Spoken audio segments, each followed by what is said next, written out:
Hi friends, నిన్నైతే నాకు కొట్టుకాడ ఒక బాధాకరమైన విషయం ఎదురైంది. ఏంది అని అంటే, అన్ని షాపుల్లోకి తిరుగుతున్నారు, ఒకరు పాంప్లెంట్లు ఇస్తున్నారు. సరే ఏందోలే అని నేను గమ్ముకున్నాను. నా షాప్ కాడికైతే రాలేదు.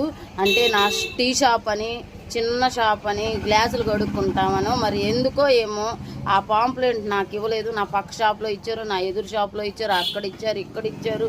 నాకు మటికి లేదు. నాకు అప్పుడే అనిపించింది అదేంది నా షాప్ కాడికి రాకుండా అన్ని షాపులకి వెళ్తున్నారని అనుకున్నా. కానీ నిజంగా ఇంత చిన్నతనంగా చూస్తారని నేనైతే ఫీల్ అవ్వలేదు.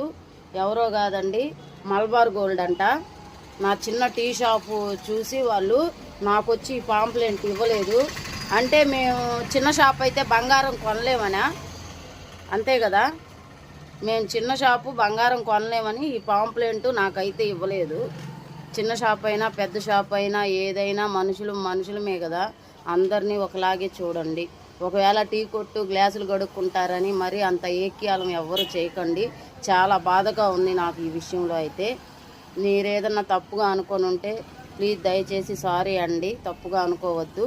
నాకు ఎదురైన బాధని నా సబ్స్క్రైబర్స్తో పంచుకోవాలని ఈ వీడియో అయితే చేశాను. నేను చిన్న షాపులను కూడా మనుషుల్లాగే చూడండి. ఒకవేళ పెద్ద షాపులు వేసుకొని ఏసీలు పెట్టుకున్నంత మాత్రాన వాళ్ళేమో ఇంత సంపాదించినట్టు కాదు. మేము చిన్న కొట్లో గ్లాసులు కడుక్కున్నంత మాత్రాన ఇంత తక్కువ సంపాదించినట్టు కాదు. ఎవరి సంపాదన వాళ్ళకు ముఖ్యం, ఇదైతే తెలుసుకోండి.